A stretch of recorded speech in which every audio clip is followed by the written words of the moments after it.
Hello friends, എല്ലാവർക്കും നമസ്കാരം. അപ്പോൾ നമ്മൾ ഇന്നത്തെ വിഭവം ചെറിയ കുട്ടികൾക്ക് മുതൽ വയസ്സായവർക്ക് വരെ ഏറ്റവും ഇഷ്ടപ്പെടുന്ന ഒരു വിഭവമാണ്. നല്ലൊരു സ്വീറ്റ് ആയ ഒരു സംഭവമാണ് കപ്പലണ്ടി മിഠായി. മീൻസ് ചില സ്ഥലത്ത് കപ്പലണ്ടി മിഠായി എന്ന് പറയും, ചില സ്ഥലത്ത് കടല മിഠായി എന്ന് പറയും. ഓക്കെ, ഇവിടെ നമ്മൾ പറയുന്നത് കടല മിഠായി എന്നാണ്. അപ്പോൾ നമുക്കതെങ്ങനെ ഉണ്ടാക്കാൻ നോക്കാം. അതിൻ്റെ ഇൻഗ്രീഡിയൻസ് എല്ലാം നോക്കാം. അപ്പോൾ നമ്മളെ കടല മിഠായി അല്ലെങ്കിൽ കപ്പലണ്ടി മിഠായി, ഇതിന് വേണ്ട ഇൻഗ്രീഡിയൻസ് എന്ന് പറഞ്ഞാൽ മെയിനായിട്ട് കടല നമ്മളെ നിലക്കടല. ഇതൊന്ന് ചൂടാക്കണം. ഞാൻ ചൂടാക്കിയിട്ടൊന്നുമില്ല, ചൂടാക്കണം ഞാൻ കാണിച്ചു തരാം. നിലക്കടല, പിന്നെ ഞാൻ എടുത്തത് പഞ്ചസാര ഒരു 250 ഉണ്ടാവും, 250 ഗ്രാം ഉണ്ടാവും പഞ്ചസാര. പിന്നെ സോഡാപ്പൊടി നമ്മളിപ്പോൾ ഇവിടെ യൂസ് ചെയ്യുന്നത് എന്തിനാണെന്ന് വെച്ച് കഴിഞ്ഞാൽ, നമ്മൾ ഉണ്ടാക്കി കഴിഞ്ഞതിന് ശേഷം കുറച്ച് ഒരു സോഫ്റ്റ് ആകാൻ വേണ്ടി. സോഫ്റ്റ് എന്നല്ല, സാധാരണ കടല മിഠായി നമ്മൾ കടിക്കുമ്പോൾ ചില സമയത്ത് നല്ല ഹാർഡായിരിക്കും, നല്ല കട്ടിയായിരിക്കും. ആ കട്ടി ഇല്ലാണ്ടിരിക്കാൻ വേണ്ടിയിട്ടാണ് സോഡാപ്പൊടി യൂസ് ചെയ്യുന്നത്. പിന്നെ ആവശ്യത്തിന് ഉപ്പ്, പിന്നെ വെളിച്ചെണ്ണ. അപ്പോൾ ഇത്രയും സാധനങ്ങളാണ് നമ്മളെ കടല മിഠായിക്ക് വേണ്ടത്. ഇനി നിങ്ങൾക്ക് ഇതിന് ഒരു ഫ്ലേവറിന് നിങ്ങൾക്ക് വേണമെങ്കിൽ നിങ്ങൾക്ക് ഏലക്കപ്പൊടി നിങ്ങൾക്ക് യൂസ് ചെയ്യാം. പക്ഷെ ഞാനിവിടെ യൂസ് ചെയ്യുന്നില്ല. അപ്പോൾ നമുക്ക് ഇതെങ്ങനെ ഉണ്ടാക്കുവാന്ന് നമുക്ക് നോക്കാം. ഓക്കെ, അപ്പം നമുക്ക് നമ്മുടെ കടല നമുക്കൊന്ന് വറുത്തെടുക്കാം. ഞാനൊരു പാൻ വെച്ചിട്ടുണ്ട്. ഇങ്ങനെ ചൂടായതിന് ശേഷം ഞാൻ കപ്പലണ്ടിയുടെ മിഠായി ഉണ്ടാക്കേണ്ട കടല ഞാൻ ഇതിൻ്റെ അകത്തിട്ടു. ഇനി നമുക്കത് ചെറുങ്ങനെ വറുത്തെടുക്കാം. ഈ വറുത്തത് മനസ്സിലാകുന്നത്, കടല നല്ലോണം ചൂടായി കഴിഞ്ഞാൽ അതിൻ്റെ ഒരു സ്മെല്ല് മാറും. ആ സമയത്താണ് നമുക്കത് മാറ്റിയെടുക്കാം. ഞാനത് കാണിച്ചു തരാം.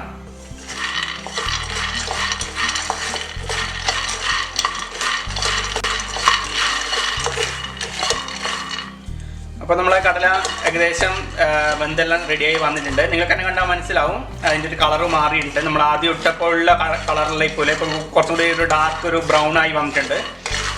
ഇനി നമുക്കിതൊന്ന് തണിയാൻ വെക്കണം. അതുപോലെ തന്നെ നിങ്ങൾ മീൻസ് ഇത് പാകം ചെയ്യുന്ന സമയത്ത് മീഡിയം ഫ്ലെയിമിൽ ഇട്ടിട്ടാണ് ഞാൻ ചെയ്തത്. ഫുള്ളിലായിട്ടുണ്ടെങ്കിൽ ചിലപ്പം കരിഞ്ഞു പോകാൻ സാധ്യതയുണ്ട്. കരിഞ്ഞു പോകാന്ന് പറഞ്ഞാൽ അതിൻ്റെ മുകൾ വശം അതിൻ്റെ തൊലിയെല്ലാം കരിഞ്ഞാൽ വേറെ തന്നെ ടേസ്റ്റ് ആവും. നമ്മൾ കടല മിഠായിക്കും അതിൻ്റെ ടേസ്റ്റ് മാറും. അതുകൊണ്ട് കടല കരിഞ്ഞു പോകാതെ നോക്കുക. അപ്പോൾ നമുക്കിനിത് സ്റ്റൗ ഓഫ് ചെയ്യാം. ഇനി ഇത് കുറച്ച് നേരം ഇത് ഇതിൻ്റെ ചൂടെല്ലാം തണിയണം. അതിനുശേഷം മാത്രമേ നമുക്കതൊന്നും ചെയ്യാൻ പറ്റൂ. അപ്പം ഞാനിപ്പം വാങ്ങി വെക്കലാണ്. അപ്പം കടല വറുത്ത് ഇപ്പോൾ ഏകദേശം അതിൻ്റെ ചൂടെല്ലാം തണിഞ്ഞിട്ടുണ്ട്. അപ്പോൾ ഈ സമയത്താകുമ്പോഴാണ് നമ്മൾ തൊലി കളയേണ്ടത്. സാധാരണ കടലിൻ്റെ തൊലി കളയുന്ന എല്ലാവർക്കും അറിയുന്നില്ല, നമുക്ക് തൊലി കളഞ്ഞെടുക്കാം. പിന്നെ ഇത് നന്നായിട്ട് മീൻസ് വറുത്ത് വന്നാലാണ് നമുക്ക് പെട്ടെന്ന് തൊലി കളയാൻ പറ്റും. അത് നിങ്ങളൊന്ന് ശ്രദ്ധിച്ചാൽ മതി. നിങ്ങൾ വറുത്തെടുത്ത് കഴിഞ്ഞാൽ തന്നെ ഇങ്ങനെ പെട്ടെന്ന് തൊലി കളയാൻ പറ്റുന്നുണ്ടെങ്കിൽ അത് നന്നായി റെഡിയായി എന്നാണ് ഇതിൻ്റെ അർത്ഥം. ഇത് കണ്ടില്ലേ? അപ്പോൾ അത് നിങ്ങളൊന്ന് ശ്രദ്ധിച്ചാൽ മതി. അപ്പോൾ നമുക്കിതിൻ്റെ എല്ലാം തൊലി കളഞ്ഞ് ഇതൊന്ന് ഇപ്പോൾ ഇങ്ങനെ ഒരു കടലയാണെങ്കിൽ അതൊന്ന് പകുതി ആക്കുന്ന രീതിയിൽ നമുക്ക് ആക്കിയെടുക്കാം. അത് നമ്മൾ തൊലി കളയുമ്പോൾ തന്നെ കുറേയെല്ലാം തൊലി കളയുമ്പോൾ തന്നെ റെഡി ആയിട്ട് വരും. റെഡിയാകാത്തത് ഒന്നും കൂടി ഒന്ന് അമർത്തി കൊടുത്ത് പ്രസ് ചെയ്ത് കഴിഞ്ഞാൽ അത് പകുതിയായിട്ട് വരും. അപ്പോൾ നമുക്കിതെല്ലാം തൊലി കളഞ്ഞെടുക്കാം. അപ്പോൾ നമ്മളെ കടലേൻ്റെ തൊലി എല്ലാം പോയിട്ടുണ്ട്. ഇനി നമുക്കിത് രണ്ടും വേറെയാക്കി എടുക്കാം. തൊലി കളഞ്ഞ് എല്ലാം നേരെയാക്കി എടുക്കാം. അപ്പം അതിനായിട്ട് ഞാനിതൊരു പേപ്പറിലേക്ക് മാറ്റലാണ്.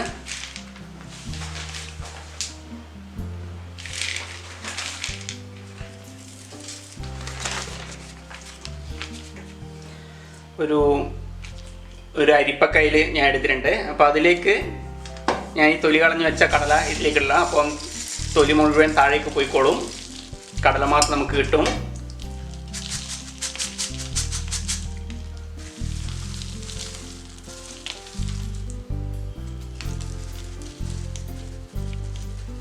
അപ്പോൾ ഇതിൻ്റെ തൊലിയെല്ലാം പോയി. ഞാനിത് വേറൊരു പ്ലേറ്റിലേക്ക് മാറ്റലാണ്. അപ്പോൾ അതുപോലെ ബാക്കിയുള്ളതും തൊലി കളഞ്ഞെടുക്കാം. അപ്പോൾ നമ്മൾ കടല റെഡി ആയിട്ടുണ്ട്, എല്ലാം തൊലിയെല്ലാം കളഞ്ഞു. ഇനി നമുക്കിത് എങ്ങനെ കടല മിഠായിൻ്റെ രൂപത്തിലേക്ക് മാറ്റാം എന്ന് നോക്കാം.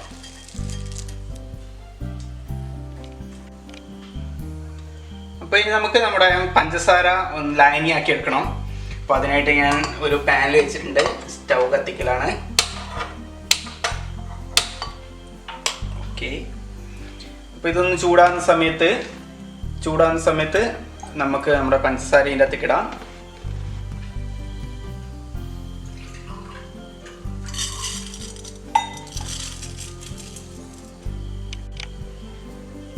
ഓക്കെ, അപ്പോൾ ഇനി അതിലേക്ക് ഒരു 2 സ്പൂണ് വെള്ളം ഞാൻ ഒഴിക്കുന്നുണ്ട്. എന്നിട്ട് നന്നായിട്ട് നമുക്കൊന്ന് മിക്സ് ചെയ്ത് വെക്കാം.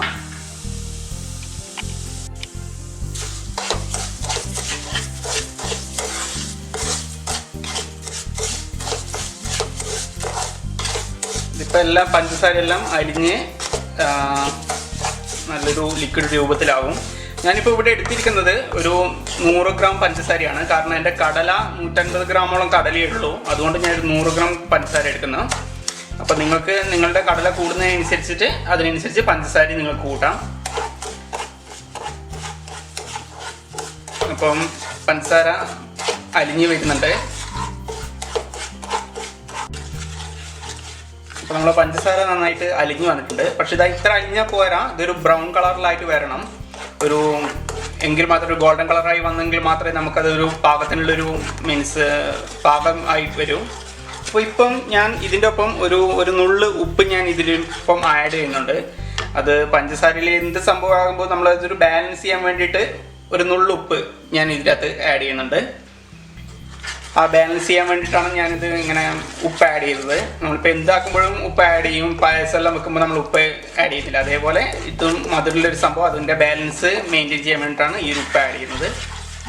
അപ്പോൾ നന്നായിട്ട് അലിഞ്ഞു, പഞ്ചസാര ഇപ്പം എല്ലാം നന്നായിട്ട് അലിഞ്ഞിട്ടുണ്ട്. ഇനി ഇതൊരു ബ്രൗൺ ആകുന്ന വരെ നമുക്കൊന്ന് വെയിറ്റ് ചെയ്യണം.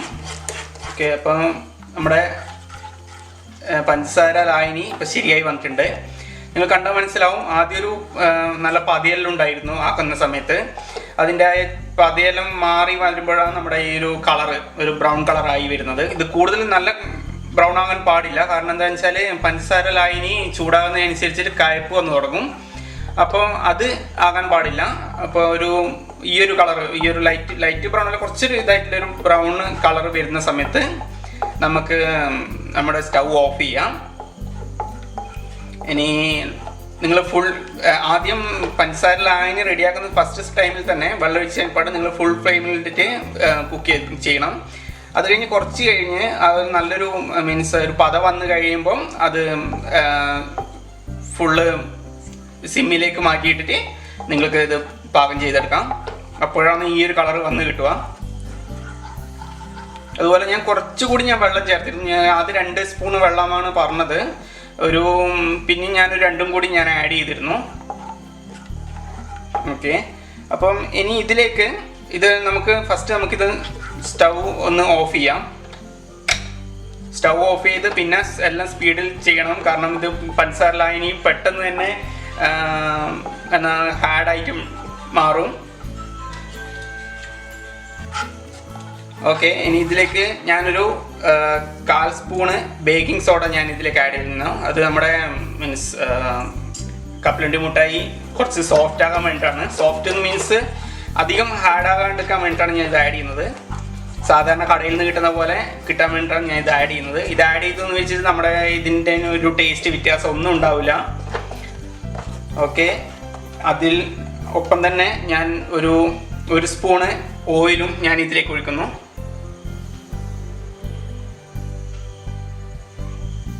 ഇനി നമുക്കിത് നന്നായിട്ടൊന്ന് മിക്സ് ചെയ്യാം. പെട്ടെന്ന് തന്നെ നമുക്ക് കടല ഇതിലേക്ക് ആഡ് ചെയ്യാം. കാരണം ഇത് കുറച്ചൊരു ഹാർഡായി വരുന്നുണ്ട്. നമ്മുടെ കടല ഞാൻ ഇതിലേക്ക് ആഡ് ചെയ്തു. നന്നായിട്ടൊന്ന് മിക്സ് ചെയ്ത് കൊടുക്കാം. ഇപ്പോൾ എൻ്റെ സ്റ്റൗ ഓഫിലാണുള്ളത്.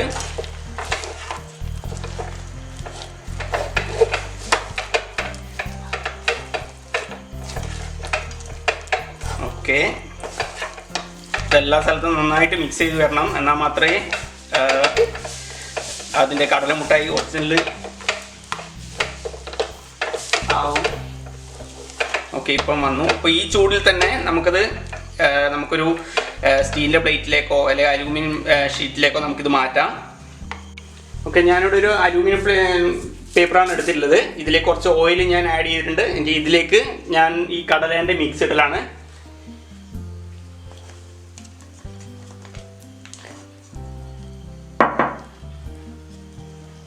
ഇനി ഇതൊരു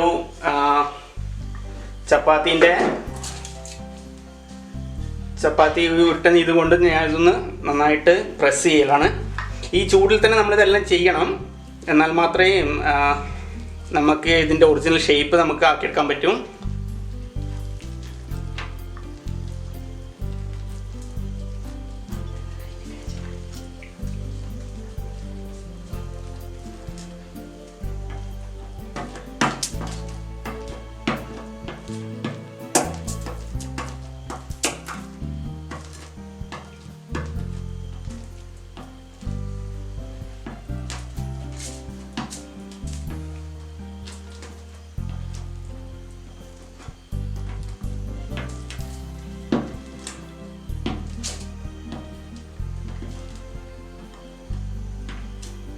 ഓക്കെ, അപ്പോൾ എല്ലാം കൂടി നല്ല പരത്തി കുറച്ചൊരു അതിൻ്റെ ഷേപ്പ് ഇതാക്കിയിട്ടുണ്ടെങ്കിൽ നമുക്കിതൊന്ന് കട്ട് ചെയ്ത് ഇപ്പം തന്നെ വെക്കാം. കാരണം ഈ ചൂട് തണിഞ്ഞ് കഴിഞ്ഞാൽ നമുക്ക് കട്ട് ചെയ്യാനുള്ള കുറച്ച് ബുദ്ധിമുട്ടാണ്.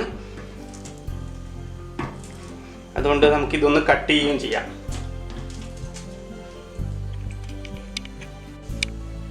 ഓക്കെ, ഞാനൊരു കത്തി എടുത്തിട്ടുണ്ട്. ഒന്ന് ഇപ്പം തന്നെ മുറിക്കുന്നത്, കാരണം അല്ലെങ്കിൽ നമുക്ക് ആ ഷേപ്പിൽ മുറിച്ചെടുക്കാൻ കഴിയില്ല. അതുകൊണ്ടാണ് ഞാൻ ഇപ്പം തന്നെ ഇത് കട്ട് ചെയ്തെടുക്കുന്നത്.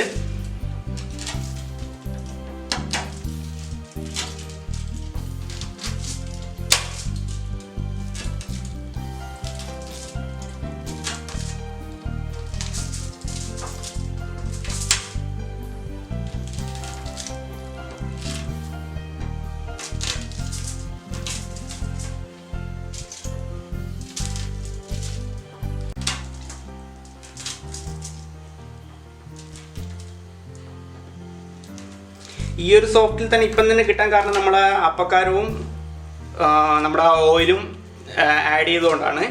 അപ്പോൾ നിങ്ങളും ആഡ് ചെയ്യണം എന്ന് തന്നെയാണ് ഞാൻ പറയുന്നത്. കാരണം എന്നാൽ ഈ ഒരു സോഫ്റ്റ് ഈ ഒരു ഇതിൽ നമുക്ക് കിട്ടുകയുള്ളൂ. അല്ല, ഇതിലും കുറച്ചൊരു ഹാർഡായിരിക്കും. ഓക്കെ, നമുക്കിനി ഒരു 10 മിനിറ്റ് നമുക്ക് തണിയാൻ വേണ്ടിയിട്ട് മാറ്റി വെക്കാം. 10 മിനിറ്റ് വേണ്ടി വരില്ല എങ്കിലും നമുക്ക് തണിയുന്നവരെ ഒന്ന് കാത്തു വെക്കാം. ഓക്കെ ഫ്രണ്ട്സ്, അപ്പോൾ നമ്മൾ കപ്പലണ്ടി ഏകദേശം റെഡി ആയിട്ടുണ്ട്. നല്ല മീൻസ് അതിൻ്റെ ചൂടെല്ലാം പോയിട്ടുണ്ട്. നമുക്കിനി ഇതൊന്ന് എടുത്ത് നോക്കാം. ഇത് ആ എണ്ണ പറ്റിയത് കൊണ്ടാണ്, എണ്ണ ഇവിടെ ആക്കിയത് കൊണ്ടാണ് ഇത്ര എളുപ്പത്തിൽ നമുക്കിത് എടുക്കാൻ പറ്റുന്നത്. കണ്ട, ഒരു വിഷമമില്ല, പെട്ടെന്ന് തന്നെ വന്നു. അതുപോലെ തന്നെ പെട്ടെന്ന് തന്നെ പൊട്ടി വരുന്നുണ്ട്.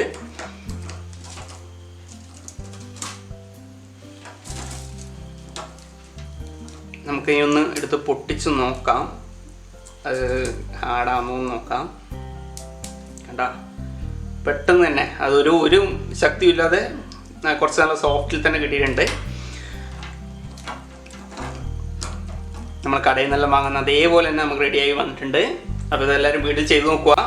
അപ്പോൾ എല്ലാവരും കണ്ടല്ലോ എങ്ങനെ ഉണ്ടാക്കേണ്ടത്, നമ്മുടെ കടലമുട്ടായി എങ്ങനെ ഉണ്ടാക്കേണ്ടത് എല്ലാവരും കണ്ടല്ലോ. ഇതിനകത്ത് ഒന്ന് നിങ്ങൾ ശ്രദ്ധിക്കാനുള്ളത്, ഞാൻ ഒന്നും കൂടി വിശദമായിട്ടൊന്ന് പറഞ്ഞുതരാം. ഒന്ന് ശ്രദ്ധിക്കാനുള്ളത്, നമ്മൾ ഫസ്റ്റത്തെ ഇത് കടലെടുക്കുമ്പോൾ അതിനകത്ത് തൊലി ഉണ്ടാകാൻ പാടില്ല. രണ്ടാമത്തത്, അത് നന്നായിട്ട് ഫ്രൈ ചെയ്തെടുത്ത മീൻസ് അത് വറുത്തെടുത്ത് കഴിഞ്ഞ് കഴിഞ്ഞാൽ അതിൻ്റെ തോല് പെട്ടെന്ന് തന്നെ ഊരിയെടുക്കാൻ പറ്റും. അതാണ് അതിൻ്റെ ഒരു പാകമായിട്ടുള്ള ഒരു പാകം എന്ന് പറയുന്നത്, അതാണ്.